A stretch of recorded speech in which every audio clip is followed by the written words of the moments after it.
پناہ مانگتا ہوں میں اللہ کی شیطان مردود سے۔ بسم اللہ الرحمن الرحیم۔ شروع اللہ کا نام لے کر جو بڑا مہربان نہایت رحم والا ہے۔ اللہ الرحمن الرحیم ورحمۃ اللہ وبرکاتہ۔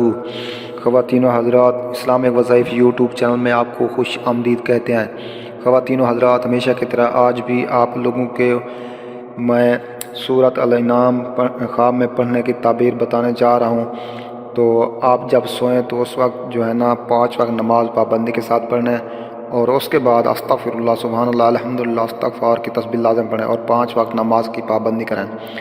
اور اس کے بعد اگر آپ خواب کو رات کو سوتے وقت خواب میں سورۃ الانعام دیکھتے ہیں، یعنی کہ آپ پڑھ رہے ہیں خواب میں، تو اس کا مقصد یہ ہے، اس کی تعبیر یہ ہے کہ آپ کو مویشی حاصل ہوں گے اور مال میں برکت ہوگی۔ یہ تھی سورۃ انعام پڑھنے کی خواب میں پڑھنے کی تعبیر۔ مویشی حاصل ہوں گے اور مال میں برکت ہوگی۔ تو دوستو، امید ہے آپ کو میری یہ ویڈیو اچھی لگی ہوگی۔ اگر ویڈیو اچھی لگے تو میری حوصلہ افزائی کے لیے میرے چینل کو ضرور سبسکرائب کریں۔ ملتے ہیں نیکسٹ ویڈیوز میں، تب تک کے لیے اجازت، اللہ حافظ۔